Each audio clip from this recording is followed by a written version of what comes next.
Ne zovite Srbe po oblastima u kojima žive, jer od njih jednog dana mogu nastati nove nacije.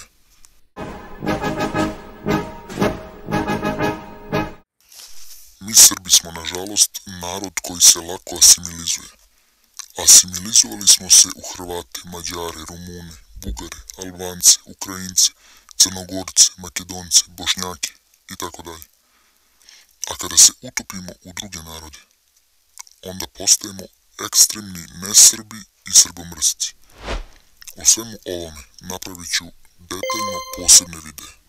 Sada bih hteo da se okrenem jednoj temi koja je još gora od asimilacije, a to je da mi Srbi volimo da svoje sunarodnike nazivamo raznim imenima vezanim za geografsko poreklo, ali i ne samo geografsko.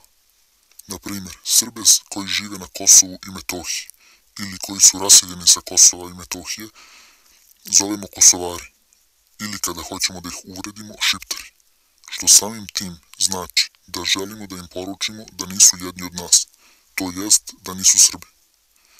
Srbe iz Vojvodine zovemo Vojvođani, često Mađari, poneke i Rumuni. Raseljene Srbe iz Krajine zovemo Hrvati, iz Bosne Bosanci.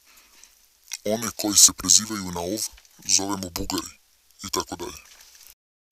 One koji sebe smatraju Srbima guramo od sebe kao da nisu naši, a one koji su se već utopili u druge narode, njih bi da zovemo našima. Veoma apsurdno. Muslimani koji žive na prostoru Stare Raške nisu ništa drugo nego Srbi, naša rođena braća.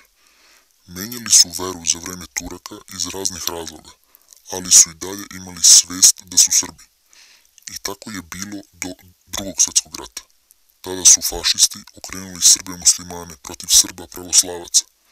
Onda su nastajali zločini iz revanšizma na obe strane. Oni danas sebe smatraju Bošnjacima, potomcima Turaka, Albanaca, Ilira i sl. Ali nije tako. Možda jedan mali procenat jeste, ali ogromna većina nije. Za vreme Balkanskih ratova, kada se Srbija oslobađala, svi koji nisu bili Srbi su proterani.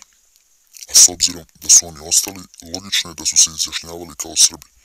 U srpskoj vojsci je tada imalo mnogo Srba muslimana, a i za vreme Prvog svjetskog rata također. Najpoznatiji primjer je Mustafa Golubić, koji je za vreme Balkanskih ratova bio pripadnik srpskih četnika, pod komandom Voje Tankosića. Za vreme Prvog svjetskog rata sa srpskom vojskom je prešao Albaniju i boravio na Krfu, gde je učestvovao u pripremama ubistva nemačkog cara. Kasnije je komunizam napravio veliki razdor, stvarajući veštačke nacije od Srba, a sve je doživjelo svoj vrhunac 90. godina, kada nažalost svi znamo šta se dogodilo. Ja lično imam prijatelja u Tutinu. Također sam dugo sarađivao sa jednim čovekom iz Pazara. Obojica muslimani, izuzetni ljudi. Ni u čemu nisam video razlike između nas. Čak šta više, bolji su ljudi od mnoge kojih poznajem. Možda najbolji dokaz da smo jedan narod pruža nam ova fotografija iz 1919. godine, na kojoj je majka sa svoja dva sina, Lukom i Alijom. Alija Poturak je pre nego što je prešao u islam imao ime Risto Pejović.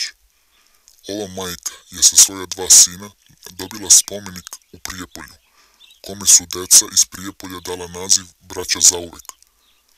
Sličan primjer je porodica Sokolović u Bosni, gde jedno dete odvodi Turci u Janičare i to dete kasnije postaje veliki vezir, a njegov rođeni brat postaje srpski patrijarh, Mehmet Paša Sokolović i patrijarh Makarija Sokolović. Trebamo jedni drugima pružiti ruku i prihvatiti naše razlike. Držati se zajedno kao braća, što mi i jesmo. Naučimo se iz primjera Rusa i Čečena, čiji su sukobi bili mnogo krvaviji i žešći, a sada su im prijateljske veze neraskidive i nikada jače.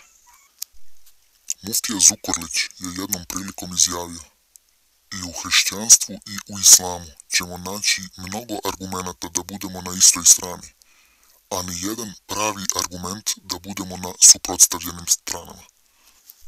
Uzmimo se u pamet i pomozimo sebi, jer ako nastavimo ovako da se delimo, za par decenija će Srbi koji budu živjeli u beogradskom pašaluku sebe deliti na ere, čerapane, geđe, čivijaše, moravce itd.